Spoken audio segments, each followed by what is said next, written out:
Hello दोस्तों, एक बार फिर आपका बहुत बहुत स्वागत है आपके अपने चैनल एयरफोर्स एग्जाम पेपर में। दोस्तों, आज की इस वीडियो में हम लोग बात करेंगे एयरफोर्स बायो ग्रुप के लिए रागा के मॉक टेस्ट के बारे में। दोस्तों, इसमें आपके लिए 30 क्वेश्चन रखे गए हैं और दोस्तों आप मेरे साथ साथ इन प्रश्नों को सॉल्व करिएगा और कमेंट बॉक्स में बताइएगा कि आज आपने कितना स्कोर कर लिया है। और दोस्तों, अगर आपने अभी तक टेलीग्राम ग्रुप को ज्वाइन नहीं किया है तो फटाफट से आप लोग टेलीग्राम ग्रुप को भी ज्वाइन कर लीजिएगा। डिस्क्रिप्शन बॉक्स में उसका लिंक दे रखा है। और दोस्तों, अगर आपको रागा का एक मॉक टेस्ट डेली सॉल्व करना है तो दोस्तों हमारे दूसरे चैनल पर रागा का एक मॉक टेस्ट डेली दिया रहा है। दोस्तों, वहाँ से जाकर आप डेली एक मॉक टेस्ट भी सॉल्व कर सकते हैं। दोस्तों, इसके साथ आप मैथ की क्लास को भी अटेंड कर सकते हैं। वहाँ पर आपके लिए मैथ की क्लास भी चलाई जा रही है। दोस्तों, अगर आप चैनल पर नए हैं तो चैनल को सब्सक्राइब करें और साथ ही बेल आइकन को भी प्रेस कर लें। तो आइए स्टार्ट करते हैं आज का वीडियो।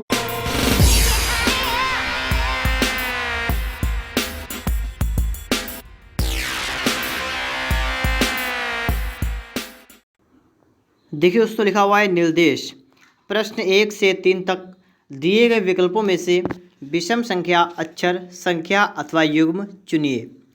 तो क्वेश्चन नंबर 1 में क्या लिखा हुआ है आपके लिए? स्वेटर, मफलर, मोजे, शॉल। इनमें से दोस्तों एक विकल्प इसका अलग होगा, भिन्न होगा। ठीक है, तो आपको बताना है कौन सा होगा। तो देखिए, उसका राइट ऑप्शन होगा इसका ऑप्शन नंबर सी वाला। आप कहेंगे कैसे? तो यहाँ पर देखिएगा, स्वेटर होता है एक ऊनी वस्त्र जो सर्दियों में पहना जाता है। मफलर क्या होता है? जो सर्दियों में ही बांधा जाता है मफलर। शाल क्या होता है? सर्दियों में ही उड़ जाती है शाल। लेकिन तो मोजे की बात करें तो मोजे आपने देखे होंगे, गर्मियों में भी पहनते हैं लोग और सर्दियों में पहनते हैं। ठीक है, तो इसमें विषम क्या होगा? मोजे, क्योंकि ये देखिए ऊनी भी नहीं होते हैं और बकाया सभी ऊनी भी होते हैं। तो ऑप्शन दोस्तों इसके लिए सी वाला करेक्ट होगा। दूसरे की बात करेंगे, यहाँ लिखा हुआ है आपके लिए, यहाँ पर 4 शब्द देखे। देखिए, QWBS, MPTD, UIAE, RVGW। अगर दोस्तों आपने 4 शब्दों को पढ़ा होगा, देखिए दोस्तों ऑप्शन नंबर सी वाले में आपको दिख रहा होगा UIAE। दिख रहा है आपको? दिख रहा है। दोस्तों देखिए, बकाया सभी जितने भी अच्छे सभी में क्या है? सभी में कॉन्सोनेंट हैं। लेकिन यहाँ पर क्या है? यहाँ पर जितने भी शब्द हैं सभी क्या है? वॉवेल हैं। तो ये इसका विषम हो जाएगा, अलग हो जाएगा। दोस्तों ऑप्शन नंबर सी वाला इसमें करेक्ट हो जाएगा। और देखिए, इसके बाद तीसरे की बात की गई 1942, 1937, 1935, 1925। यहाँ पर देखिए क्या है? तो 35, 25, 27, 37। दोस्तों ये क्या है? ये सभी विषम संख्या हैं। लेकिन 42 क्या है? 42 एक सम संख्या है। ठीक है, तो ऑप्शन दोस्तों इसके लिए ए वाला करेक्ट हुआ। दोस्तों 3 क्वेश्चन हमारे सॉल्व हो गए हैं दोस्तों। और देखिए, इसके बाद में आपके लिए नेक्स्ट क्वेश्चन क्या है? चौथा नंबर, आँख मोतियाबिंद त्वचा के लिए क्या हो जाएगा? दोस्तों आप सभी जानते हैं कि आँख के अंदर जो बीमारी होती है उसे क्या कहते हैं? मोतियाबिंद। ठीक है, एक रोग होता है उसे कहते हैं मोतियाबिंद। इसी प्रकार दोस्तों त्वचा में जो रोग होता है उसे क्या कहते हैं दोस्तों? तो त्वचा के रोग को कहते हैं छाजन, एक्जिमा। ऑप्शन दोस्तों इसके लिए कौन सा करेक्ट होगा? ऑप्शन नंबर सी वाला इसके लिए राइट ऑप्शन हो जाएगा। इसके बाद दोस्तों देखिए, आपके लिए नेक्स्ट क्वेश्चन निकल के आ चुका है नंबर 5। एक अनुक्रम दिया है जिसमें एक पद लुप्त है। दिए गए विकल्पों में से वहाँ सही विकल्प चुनिए जो अनुक्रम को पूरा करे। दोस्तों यहाँ पर आपको देखना है, लिखा 1, 4, 9, 16, 25, 36, 49, आगे क्या आएगा इस प्रकार से आपको यहाँ पर बताना है। इसके लिए दोस्तों आपको देखना है क्वेश्चन मार्क लगा हुआ है। पहले वाले की बात करें तो पहला वाला है 1। 1 क्या होता है? 1 का स्क्वायर होता है 1। इसी प्रकार दोस्तों 4 होता है 2 का स्क्वायर, और 9 होता है 3 का स्क्वायर, और क्या होता है? 16 होता है 4 का स्क्वायर। दोस्तों देखिए, इस प्रकार पहले वाले लाइन में ये है। दूसरे आगे 5 का स्क्वायर लिखा है 25, फिर 6 का स्क्वायर 36, 7 का स्क्वायर 49। तो यहाँ पर क्या आएगा? यहाँ पर आएगा 8 का स्क्वायर, कितना होगा? 64। तो देखिए 64 आएगा। और कितना आएगा? और यहाँ पर देखिए 11 का स्क्वायर होगा 121। तो 64 और 121 आपको दोस्तों ऑप्शन नंबर ए वाले में आपको दिख रहे हैं। तो इसके लिए दोस्तों ऑप्शन नंबर ए वाला करेक्ट ऑप्शन होगा, 64 और 121। इसके बाद दोस्तों आपके लिए नेक्स्ट क्वेश्चन क्या है? क्वेश्चन नंबर 6 को आप लोग देखेंगे, यहाँ पर लिखा हुआ है, पढ़िएगा इसे। देखिए क्वेश्चन नंबर 6 लिखा हुआ है 4, 3, 2.5, 2.25। दोस्तों आगे क्या आएगा यहाँ पर?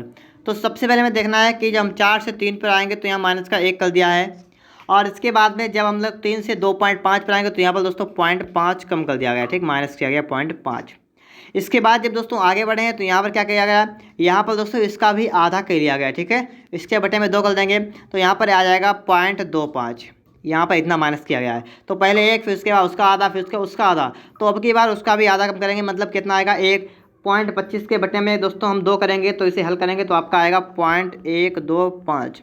तो इतना जब इससे कम करेंगे तो आपका कितना निकल आएगा? आपका निकल के आएगा 10 से 5 क्या बचेगा? 5। यहाँ कितना बचा है? यहाँ पर दोस्तों आपका बचा है, देखिए 4 से 2 क्या बचा? 2। यहाँ बचेगा 1 पॉइंट, बचेगा 2। तो आपका आएगा 2.125। ऑप्शन की बात करेंगे दोस्तों, इसके लिए डी वाला ऑप्शन राइट ऑप्शन होगा, 2.125। इसके बाद दोस्तों आपके लिए क्वेश्चन नंबर 7 निकल के आया। देखिएगा क्या आया है, कौन सी उत्तराकृत प्रश्नाकृत के प्रतिरूप को पूरा करेगी। प्रश्नाकृतियाँ आपको दे रखी हैं, यहाँ पर आपके लिए उत्तराकृतियाँ भी आपको दे रखी हैं। और देखिए यहाँ पर इस प्रकार से ये वाला यहाँ पर आ जाएगा। और उसका दोस्तों ब्लैक पार्ट किस तरफ का होगा, ब्लैक पार्ट होगा इस तरफ का, ये वाला ब्लैक होगा, वो वाला वाइट होगा। तो ऑप्शन दोस्तों इसके लिए कौन सा होगा करेक्ट, ऑप्शन नंबर दोस्तों बी वाला इसके लिए राइट ऑप्शन हो जाएगा। ठीक है, ऑप्शन बी वाला राइट हो गया है। अब देखिए इसके बाद में आपके लिए क्या है अगला, पत्तों को उनके आकार के अनुसार छोटे से बड़े क्रम में व्यवस्थित कीजिए। तो छोटे से बड़े क्रम में मतलब क्या है, यहाँ पर देखिए लिखा है आम का पत्ता बड़ा होता है छोटा होता है। ठीक है, तो आपको छोटे से बड़े की ओर व्यवस्थित करना है। फिर इमली, पपीता और केला, ऐसे लिखा हुआ आपके सामने। तो दोस्तों यहाँ पर आप सभी को पता होगा कि सबसे छोटा पत्ता होता है इमली का, उसके बाद बड़ा होता है नीम आम का। ठीक है, 2 नंबर पर आता है। फिर आता है पपीते का 3 नंबर पे आएगा, और केले का सबसे बड़ा होता है 4 नंबर पर आएगा। ठीक है, तो यहाँ पर आएगा कि 2 1 3 4। ठीक है, 2 1 3 4 ऑप्शन देखिए दोस्तों, इसके लिए सी वाला ऑप्शन राइट ऑप्शन होगा। 2 1 3 4 आपका यहाँ पर लिखा हुआ है। अब दोस्तों इसके बाद में 9 नंबर देखिए, दिए गए विकल्पों में से शब्द चुनिए जो दिए गए शब्द के अक्षरों का प्रयोग करके नहीं बनाया जा सकता। तो आपको यहाँ पर देखिए शब्द दिया गया ESTABLISHMENT। और दोस्तों यहाँ पर आपको देखना है कौन सा शब्द ऐसा है जो नहीं बनाया जा सकता है। तो यह देखने के लिए दोस्तों हमें यहाँ पर क्या करना पड़ेगा, देखना फिर चेक करना पड़ेगा। यहाँ पर देखिए लिखा है TABLE, देखिए लिखा है TABLE यहाँ पर लिखा है, तो बिल्कुल सही है, ए वाला तो बन सकता है। बी में लिखा है BLUNT, देखिए BL यहाँ पर लिखा है। यू देखिए कहाँ पर लिखा है, यू इसमें कहीं पर भी नहीं लिखा है दोस्तों, देखिएगा आप सही से, बी यू इसमें कहीं नहीं लिखा है दोस्तों। ऑप्शन नंबर बी वाला इसके लिए करेक्ट ऑप्शन होगा। ठीक है, क्योंकि इसमें पूछा क्या गया, ऐसे पूछा गया कौन सा नहीं बनाया जा सकता है, तो बी वाला नहीं बनाया जा सकता है, तो ऑप्शन बी वाला करेक्ट हो जाएगा। अब इसके बाद देखिएगा, कौन सी आकृति मनुष्य, वनस्पति और गायों के बीच के संबंध को सर्वाधिक सही दर्शाती है। तो दोस्तों यहाँ पर देखने वाली बात यह है कि आपके लिए 4 ऑप्शन दिए गए हैं, और आपको देखना है कि मनुष्य और वनस्पति और गाय ये तीनों अलग अलग होते हैं। क्योंकि देखिए मनुष्य होता है अलग, वनस्पति मतलब पेड़ पौधे आते हैं, और गाय के मतलब जानवर आते हैं। तो मनुष्य, वनस्पति, गाय सभी अलग अलग होंगे दोस्तों, तो ऑप्शन नंबर आपका ए वाला करेक्ट ऑप्शन होगा। ठीक है, सभी अलग अलग प्रदर्शित करेंगे। और देखिए इसके बाद में 10 के बाद आपका क्वेश्चन नंबर 11 आएगा, चिन्हों को बदलने और निम्नलिखित समीकरण को संतुष्ट करने के लिए गणितीय चिन्हों का सही संयोजन चुनिए। दोस्तों यहाँ पर आपको देखना है कि 9 3 3 3 6 लिखा हुआ है, तो इनके बीच में आप कौन सा मार्क लगाएंगे, कौन सा आप लोग यहाँ पर चिन्ह लगाएंगे। तो पहला वाला हम चेक करेंगे, यहाँ पर लिख के क्या करेंगे, 9 भाग लगाएंगे 3। फिर क्या करेंगे यहाँ पर, फिर देखिए यहाँ पर हम क्या करेंगे, यहाँ पर समझिए बात को, फिर गुणा 3 - 3 बराबर 6। तो हमें इतना हल करना है और ये लगाना है 6 आएगा या नहीं आएगा। तो भाई दोस्तों क्या करें, पहले भाग करेंगे, काटेंगे, 3 3 कितना होता है 3 3 3 9। तो देखिए यहाँ 3 गुणा 3 हो गया, माइनस का 3, तो 9 - 3 6 आ गया है। यहाँ पर या तो आपका 6 है, यहाँ पर भी 6 है, तो दोस्तों ऑप्शन नंबर इसके लिए ए वाला करेक्ट ऑप्शन होगा, भाग गुणा माइनस बराबर। ठीक है, अब देखिए इसके बाद में क्वेश्चन 12। दोस्तों अगर आपने अभी तक वीडियो को लाइक नहीं किया है तो फटाफट से वीडियो को लाइक जरूर करिएगा। और दोस्तों अगर आप चैनल पर नए हैं तो चैनल को सब्सक्राइब जरूर करिएगा। और दोस्तों अगर आपको लागा का एक डेली मॉक टेस्ट सॉल्व करना है दोस्तों, हमारे दूसरे चैनल आफ्ताब स्टडी क्लास में दोस्तों लागा का एक डेली मॉक टेस्ट आपको दिया जा रहा है। वहाँ से जाकर आप एक मॉक टेस्ट डेली सॉल्व कर सकते हैं दोस्तों, उसका लिंक आपको डिस्क्रिप्शन बॉक्स में दे देंगे। ठीक है दोस्तों, वहाँ से जाकर आप देख लेना।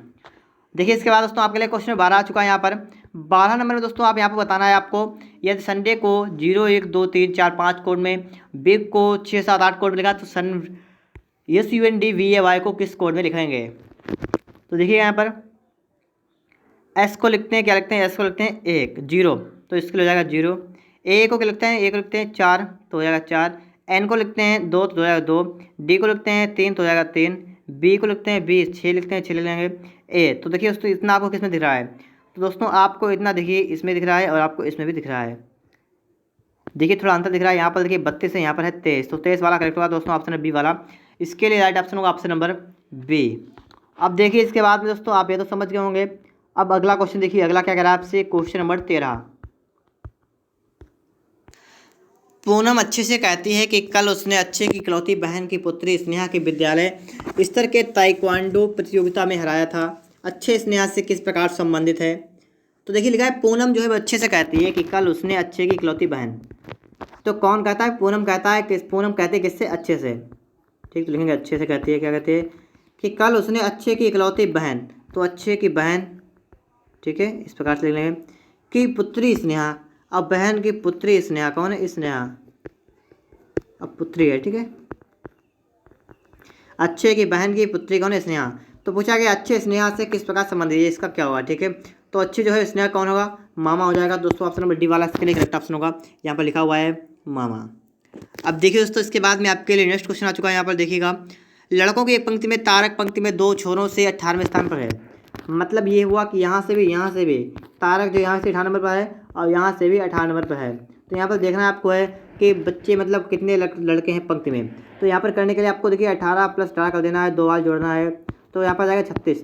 लेकिन दोस्तों 36 आपका आंसर नहीं आएगा, 36 टोटल आ गया है। जबकि अच्छे मतलब क्या लगा था यहाँ पर देखिए तारक को इधर से भी जोड़ा गया है, इधर से भी जोड़ दिया गया है, 2 बार जोड़ा गया है, तो एक बार तो घटा देंगे हम लोग, तो आपका आएगा निकल के 35। तो ऑप्शन में दोस्तों इसके लिए करेक्ट ऑप्शन होगा सी वाला, ठीक है, ऑप्शन सी राइट हो गया इसके लिए। अब दोस्तों इसके बाद आपके लिए नेक्स्ट क्वेश्चन क्या है समझिएगा। यहाँ पर क्वेश्चन नंबर 14 के बाद आपके लिए क्वेश्चन नंबर 15। वह आरेख चुनिए जो नीचे दिए गए वर्गों के बीच के संबंध का सही निरूपण करता है। व्यावसायिक, प्रमाणिक, सरकारी लेखाधिकारी और लिखा हुआ है महिला। दोस्तों आपको यहाँ पर चेक करना है, बताना है इसके लिए कौन सा ऑप्शन राइट ऑप्शन बिल्कुल हो जाएगा। तो दोस्तों आप इसे सही से देखिएगा बिल्कुल। अगर आप बिल्कुल सही से देखेंगे तो दोस्तों आपको यहाँ पर दिख रहा होगा, देखिएगा आपको एक चीज़ दिख रही है यहाँ पर दोस्तों है, देखिएगा अभी मैं आपको दिखा रहा हूँ। देखो दोस्तों एक बात यहाँ पर है, ये मिसप्रिंट आपको दिख रहा होगा। देखिए यहाँ पर है बी और सी देखा है, अब आपको यहाँ पर बी सी देखा है, 2 बार देखा है और एक चित्र में दोस्तों आपको ये तो हटा देना है एक, अब आपको सिर्फ एक देखना है, ठीक है। अगर इनमें से नहीं बनेगा तो हो सकता है हमें कोई दूसरा देखना पड़ेगा, ठीक है। लेकिन देखेंगे पहले हम इसमें 2 तो आपके यहाँ बने हुए हैं और 2 नहीं बने हुए, मतलब 2 इसका मिसप्रिंट हो गया यहाँ पर। कोई बात, देखिए व्यवसायिक होता है, फिर होता है प्रमाणिक, सरकारी लेखाधिकारी और इस तरह लिखा है महिला। तो दोस्तों इसके लिए होगा राइट आंसर बी वाला। कैसे होगा, तो सबसे ऊपर जो है ये इस वाले को मान लेंगे, ये है व्यावसायिक, ठीक है, यहाँ क्या होगा व्यावसायिक। अब व्यवसाय के अंदर जो गोला है उसे कहेंगे प्रमाणिक, सरकारी, लेखाधिकारी। अब ये दोनों क्या होता है, ये महिला लिखा हुआ है, महिला का मतलब है कि चाहे व्यावसायिक हो, चाहे प्रमाणिक, सरकारी, लेखाधिकारी, दोनों महिला भी हो सकती है दोस्तों। ऑप्शन नंबर इसके लिए बी वाला ही करेक्ट होगा। अब देखिए इसके बाद में आपके लिए नेक्स्ट क्वेश्चन आ चुका है। किसी राशि पर 5% वार्षिक ब्याज की दर से 2 वर्ष के लिए साधारण ब्याज चक्रवृद्धि ब्याज में 160 का अंतर है, तो राशि क्या है। दोस्तों इसके लिए मैं आपको शॉर्ट ट्रिक बताऊंगा। ट्रिक का दोस्तों एक फार्मूला होता है, डी बराबर क्या होता है, P/R/100 का स्क्वायर। इस फार्मूले को लिखिएगा। डी का मतलब होता है डिफरेंस माने अंतर, साधारण और चक्रवृद्धि में अंतर होता है। पी का मतलब मूलधन, आर का मतलब होता है चक्रवृद्धि, आर का तो होता है दर, और 2 लिखा हुआ है, 2 का मतलब 2 वर्ष के लिए, ठीक है, 2 वर्ष के लिए ही 2 ये लगेगा ये वाला फार्मूला। अगर 3 वर्ष हो तो आपके लिए फार्मूला अलग हो जाएगा। तो देखिए यहाँ पर क्या करेंगे हम लोग, लिखेंगे डी बराबर, डी कितना है 160 है अंतर, तो लिखेंगे 160 बराबर पी लिखना इंटू आर कितना है 5/100 का स्क्वायर कर देंगे हम लोग यहाँ पर, इतना सभी करेंगे हो जाएगा। देखिए 160 गुणा हो जाएगा 100 गुणा 100, अब बट्टे में हो जाएगा 5 गुणा 5 बराबर कितना है पी। तो आपका इतना निकल के आ चुका है। देखिए इसके बाद 5 से काटेगा, 5 दूनी तो 0 हो जाएगा, 5 से काटेंगे दोस्तों 5 चक्को हो जाएगा 20, तो आपका आ गया 16 चक्को 64 और आपके 3 0 लग जाएंगे, बराबर हो जाएगा पे। तो देखिए बिल्कुल सिंपल तरीके से हमने पे का मान निकाल लिया, आ गया है 64,000। तो दोस्तों ऑप्शन नंबर इसके लिए ए वाला ऑप्शन राइट ऑप्शन होगा 64,000। अब देखिए इसके बाद में आपके लिए 17 नंबर आ चुका है। कुछ टाफियाँ 10 रुपये में 11 की दर से खरीदी गई और उतनी संख्या में 10 रुपये में 9 की दर से खरीदी गई। ये सभी को 1 रुपये पर टाफी की दर से बेचा जाए तो लाभ या हानि परसेंटेज आपको यहाँ पर निकाल के बताना है। दोस्तों सवाल लाभ है, लेकिन दोस्तों समझिएगा, सवाल को समझने की कोशिश करिएगा, बिल्कुल अच्छी तरीके मैं आपको समझाऊंगा। यहाँ पर देखिए 10 रुपये में 11 की दर से टाफी मिलती है, मतलब 10 रुपये में 11 टाफी मिलती हैं। तो एक टाफी की कीमत कितनी होगी, एक टाफी की कीमत कितनी होगी, एक टाफी का सीपी कितना होगा, ठीक है, कितनी होगी, तो जाएगी देखिए 10 रुपये में 11, तो एक टाफी जाएगी 10/11 रुपये। बात समझे आप लोग। और इसके बाद दोस्तों यहाँ पर देखेंगे उतनी संख्या में 10 की 9 दर से, तो यहाँ पर दोस्तों एक टाफी की संख्या का मतलब कीमत कितनी होगी, तो इसके लिए सीपी कितना होगा, ये हो जाएगा दोस्तों यहाँ पर हो जाएगा 9/10 रुपये ना, यहाँ दोस्तों हो जाएगा 10/9 रुपये, ठीक है। तो यहाँ पर आपका निकाल लिया है कि एक टाफी का सीपी निकल आया है और क्या निकला है, दोनों का सीपी निकल आया है। और यहाँ पर देखिए यदि सभी को 1 रुपये पर टाफी की दर से बेचा जाए तो बेचने का मतलब एसपी, तो एसपी कितना होगा, एक टाफी का लिखा 1 रुपये की दर से, तो एक टाफी का एसपी हो जाएगा, एसपी कितना होगा 1 रुपये। तो देखिए 2 टाफियाँ अभी तक खरीदी गई तो 2 ही बेचेंगे इधर, तो 2 का एसपी कितना होगा, हो जाएगा 2 रुपये। बात को समझ गए होंगे आप लोग। देखिए दोनों का सीपी आपका निकल के टोटल लिया गया है और एसपी दोनों निकल के आ गया 2। आपको यहाँ पे क्या करना है, देखना है कि क्या ज़्यादा है क्या कम है, उसी हिसाब से आपको लाभ यहाँ निकाल। देखिए लाभ यहाँ पूछा गया है तो आपको पहले यहाँ से देखना है क्या होगा लाभ यहाँ, टोटल इसे कर लीजिएगा, इसी टोटल कितना आएगा, इसे करेंगे टोटल हो जाएगा 99, यहाँ पर आ जाएगा और हो जाएगा देखिए 11 99 तो 9 हो जाएगा यहाँ पर, और 90 मतलब उधर 110 तो 200। तो देखिए यहाँ पर कितना आ चुका है, यहाँ पर आ गया 200/99 की खरीदी थी और बेची कितने रुपए की, 2 रुपये की बेची 2 टाफियाँ। तो दोस्तों यहाँ पर आपको दिख रहा है अगर 99 से 200 काटेंगे तो 2 बार चला आएगा पूरा पूरा और बच भी जाएगा थोड़ा। तो इसका मतलब है कि 200/99 2 से ज़्यादा है, ज़्यादा है। तो यहाँ पर क्या हो रहा है, यहाँ पर दोस्तों ज़्यादा में खरीद रहे हैं, कम में बेच रहे हैं, 2 में बेच रहे हैं और 200/99 खरीद रहे हैं। तो इसका मतलब होगा यहाँ पर लाभ हो जाएगा। अब पूछा गया लाभ परसेंटेज कितना हो जाएगा, तो मैं आपको बता रहा हूँ। आप याद रखिए CP इतना है, SP इतना है, और कुछ भी याद करने की आपको जरूरत नहीं है। CP है 200/99 और SP कितना है 2। मैं यहाँ पर लिख रहा हूँ, एक है 200/99 और एक क्या है 2 है SP और CP ये रखा है, ठीक है। अब बात को समझिए आप लोग। यहाँ पर CP SP आपको देखा है, आपको पता है CP बड़ा है तो यहाँ पर हानि निकालेंगे, ठीक है। हानि परसेंट कितना हो जाएगा, हानि कितनी हो रही है देखिए 200/99 करेंगे, माइनस का 2 करेंगे तो इसका हो जाएगा माइनस का 99 दूनी कितना होगा, 9 दूनी 18 का 8 हंस लगा 1 19/99 इतना आएगा। हानि इतनी हो गई बटा क्रेमोल कितना, क्रेमोल है 200/99 गुणा कर देंगे 100 से, ये इससे कट जाएगा 200 और 100 जीरो कट जाएंगे तो आपका यहाँ बचा है 2/2 तो कट जाएगा, आएगा आपका 1%। दोस्तों इसके लिए राइट ऑप्शन होगा, ऑप्शन नहीं देखा कोई दिक्कत नहीं, यहाँ पर हो जाएगा 1% की हानि हुई है, ठीक है। समझ गए होंगे आप सवाल को। तो 1% की हानि देखिए आपको यहाँ पर दिख रहा है, हानि 1%, तो ऑप्शन नंबर C वाला इसके लिए राइट ऑप्शन हो जाएगा। समझ गए होंगे आप लोग सवाल को। देखिए सवाल नंबर क्या है, एक गोलार्ध और एक लंबवृत्तीय बेलन की ऊंचाई और आयतन बराबर है तो उसके त्रिज्याओं का अनुपात क्या हो जाएगा। यहाँ पर दोस्तों यहाँ पर त्रिज्याओं का अनुपात आपको यहाँ पर बता देना है। तो देखिए गोलार्ध मतलब अर्धगोले का आयतन क्या होता है, ठीक है। ऊंचाई और आयतन बराबर है, अब कह रहा है, ठीक है। ऊंचाइयाँ कैसी हैं, ऊंचाई दोनों की h है बराबर h है और आयतन बराबर है।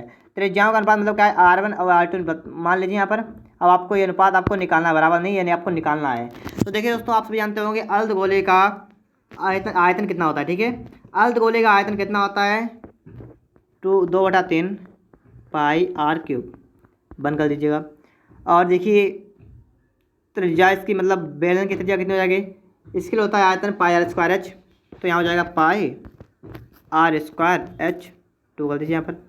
अब देखिए पाई से पाई कैंसिल हो जाएगा, आपका क्या बचा यहाँ पर देखिएगा, देखिए यहाँ पर क्या बचेगा, ठीक है भाई आपको समझना यहाँ पर है। तो यहाँ पर देखिए समझने वाली बात इतनी हो गई। तो यहाँ पर देखिएगा, यहाँ पर जो लिखा हुआ आपका लिखा हुआ है H लिखा हुआ है एक तरफ लिखा हुआ है, आप सही देखिएगा। आपका एक तरफ क्या लिखा हुआ है H, एक तरफ लिखा हुआ है मतलब इसमें H है ही नहीं। तो आप सभी लोग जानते हैं बेलन की ऊंचाई जो है लिखा है ऊंचाई समान है, गोलार्ध और बेलन की ऊंचाई समान है, इसका मतलब गोलार्ध के लिए त्रिज्या होगी और उसके लिए ऊंचाई होगी, तो मतलब RH बराबर होगा, ठीक है। R1 जो है या मान लीजिए आप R2 R1 कुछ भी कर लीजिए वहाँ पर, ये तो बराबर ही मतलब आपको ये निकालना है। तो मतलब आपका यहाँ हो जाएगा H जो है हो जाएगा बराबर R के। तो जब H बराबर R के हो जाएगा दोस्तों आपको क्या करना है, यहाँ पर H की जगह आपको R कर देना है। तो आपका हो जाएगा देखिए 2/3 R1³ अपान, और देखिए यहाँ पर R रखेंगे हो जाएगा क्या हो जाएगा, यहाँ पर R का क्यूब हो जाएगा, मतलब R का देखिए एक तो स्क्वायर हो जाएगा और स्क्वायर होने के बाद दोस्तों आपका एक बार हो जाएगा। देखिए कैसे हो जाएगा मैं आपको बता रहा हूँ यहाँ पर। तो आप देखिए यहाँ पर हो जाएगा R2 का स्क्वायर लिखा हुआ है इंटू, और आपको देखिए H देखना है और H किसके बराबर है, H बराबर हो जाएगा मतलब गोलार्ध मतलब अर्धगोला की ऊंचाई भाई त्रिज्या के बराबर, तो उसके R1, तो R1 यहाँ पर हो जाएगा। अब देखिए R1 से एक क्यूब हट जाएगा, यहाँ बचेगा स्क्वायर, तो आपका बचा है कितना 2/3 R1 का स्क्वायर अपन R2 का स्क्वायर, इतना आ चुका है दोस्तों यहाँ पर। तो यहाँ पर देखिए इसके बाद आगे इसके क्या हो जाएगा वो भी बात को आप समझिएगा। इसके आगे जो आपका होने वाला है वो आपका हो जाएगा, देखिएगा अगर आप R1/R2 का स्क्वायर निकालेंगे, देखिए मैं आपको दिखा रहा हूँ यहाँ पर निकाल के, ठीक है। देखिए तो आप यहाँ पर अभी R1/R2 निकालेंगे, देखिए मैं आपको दिखा रहा हूँ अभी, देखिएगा। अब देखिए आप यहाँ पर R1/R2 निकालेंगे तो हो जाएगा 3/2 और इस पर लग जाएगा आपका √, तो आपका आएगा √3 बटा मतलब अनुपात √2। ऑप्शन दोस्तों इसके लिए C वाला ऑप्शन करेक्ट ऑप्शन हो जाएगा। अब देखिए इसके बाद आपके लिए 19 नंबर आएगा, दो संख्याओं का लासा 145 है, मासा 55 है, पहली संख्या 11 दूसरी संख्या याद करने है। तो संख्याओं का गुणनफल बराबर होता है लासा गुणा मासा, तो हो जाएगा देखिए संख्या दूसरी माननी x मान लेंगे तो हो जाएगा 11 गुणा x बराबर लासा 145 गुणा मासा है 55, 11 पना 55, 145 पंचे करना, देखिए 55 25 का 5 लगेगा 2, 14 5 70 कितना होगा 2 72 हो गया, 725 ऑप्शन दोस्तों इसके लिए C वाला करेक्ट ऑप्शन होगा। 725 ऑप्शन में दोस्तों आपको C वाले में दिख रहा होगा। अब इसके बाद दोस्तों देखिए आप 20 नंबर क्या संख्याओं √2 और सब संख्या लिखी है, आपको बताना है सबसे बड़ी कौन सी है। तो √2 का मान सबको पता है 1.414 होता है। अब बात करें देखिए √9 क्यूब लगा है, इसे रोक लीजिएगा। और देखिए लिखा है √16, ये देखिए आप जानते हैं 16 क्या होता है, 2 की घात 4 हो जाएगा 16, और इसकी पावर कितनी है 1/4 हो जाएगी। ठीक है, ये वाला 16 वाला इतना हो जाएगा। तो 4 खत्म हो जाएगा, इसका आएगा 2। और ये देखेंगे ये वाला 32 का हो जाएगा, ये 2 की घात 5 अब पूरे घात हो जाएगी 1/5। तो ये 5 में खत्म होगा, ये भी हो जाएगा 2। तो आपका देखिए पहले यहाँ पर आया 1.414, यहाँ पर आया 2, यहाँ पर आया 2। आपको यहाँ बताना है कि 9 का घन कितना होगा।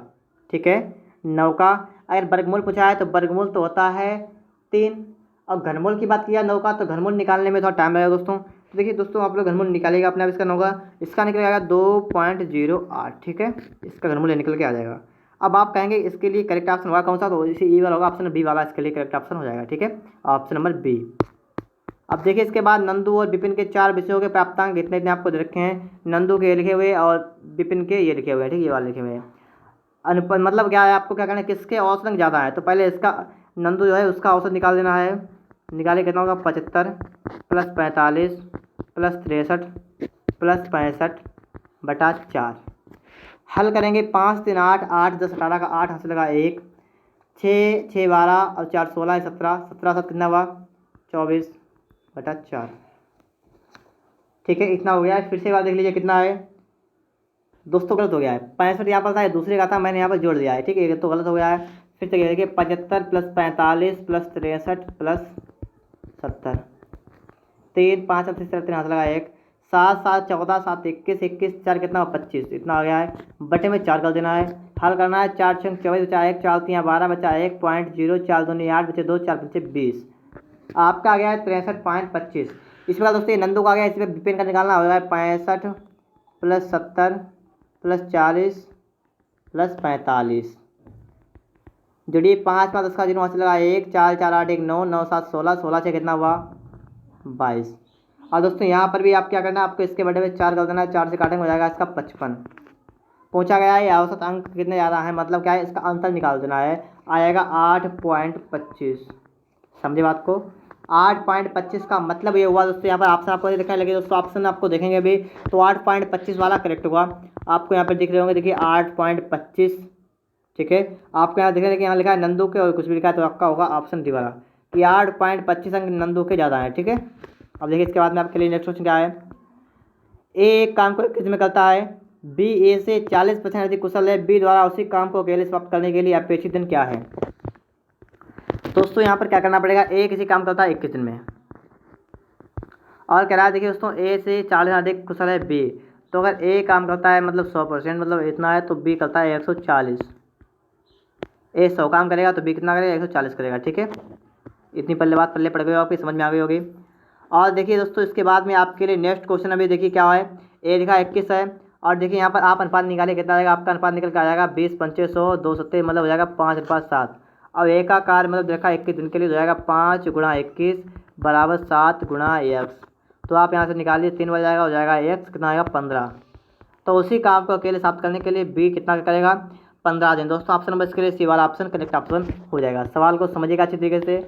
और दोस्तों इसके बाद देखिएगा आपके लिए नेक्स्ट क्वेश्चन आएंगे आगे के। ठीक है दोस्तों, देखिए 23 नंबर लिखा हुआ है विषम मिश्रण से लोहे की परत को किस तकनीक से पृथक किया जा सकता है। तो दोस्तों इसके लिए राइट ऑप्शन आपका हो जाएगा ऑप्शन नंबर सी चुंबकीकरण विधि से पृथक किया जाता है। ठीक है, इसके बाद देखिए 24 नंबर क्या है। 24 नंबर में आपसे कहा गया है कथकली नृत्य को प्रचलन किस राज्य में है। तो कथकली का प्रचलन दोस्तों किस राज्य में है, केरल में है। तो ऑप्शन नंबर इसके लिए बी वाला ऑप्शन राइट ऑप्शन हो जाएगा। इसके बाद देखिए 25 नंबर क्या है, मीठे पानी का सबसे बड़ा जलाशय क्या है। तो दोस्तों इसके लिए करेक्ट ऑप्शन होगा ऑप्शन नंबर बी वाला, क्या लगा हुआ है ग्लेशियर। नेक्स्ट क्या देखिए 26 नंबर, कौन से गोलमेज सम्मेलन में महात्मा गांधी ने हिस्सा लिया था। तो ये लिया था द्वितीय गोलमेज सम्मेलन में 1931 में। दोस्तों ऑप्शन नंबर बी वाला इसके लिए करेक्ट ऑप्शन होगा ऑप्शन नंबर बी। 27 क्या है, रैंड किस देश की मुद्रा है। तो आपको यहाँ बताना है, तो ये है नामीबिया की। तो दोस्तों ऑप्शन नंबर बी वाला इसके लिए करेक्ट ऑप्शन होगा नामीबिया। 28 नंबर को देखिएगा यहाँ पर, प्रथम भाषीय राज्य किसे बनाया गया था। तो दोस्तों यहाँ पर करेक्ट ऑप्शन होगा ऑप्शन नंबर डी वाला आंध्र प्रदेश को। इसके बाद देखिएगा दोस्तों 29 नंबर कहा गया जावा को किस कंपनी ने विकसित किया था। तो दोस्तों इसके लिए करेक्ट ऑप्शन आपका होगा ऑप्शन नंबर बी वाला सन। ठीक है, सन ने विकसित किया था जावा को। और देखिए लास्ट क्वेश्चन आपका क्या है, केंद्र सरकार ने किस संगठन के साथ प्रोग्राम फॉर इंटरनेशनल एक्सपेरिमेंट पीसा समझौता को मंजूरी दी है? तो दोस्तों यहाँ पर करेक्ट ऑप्शन आपका होगा ऑप्शन नंबर बी वाला, यूरोपीय संघ। तो दोस्तों इस प्रकार से आपके जागा के 30 क्वेश्चन सॉल्व हो गए हैं। दोस्तों अगर आपको वीडियो पसंद आया है तो फटाफट से वीडियो को लाइक कर दीजिएगा, और दोस्तों अगर आप चैनल पर नए हैं तो चैनल को सब्सक्राइब करके बेल आइकन को भी प्रेस कर लीजिएगा। मिलते हैं नेक्स्ट वीडियो में। वीडियो देखने के लिए आपका बहुत बहुत धन्यवाद।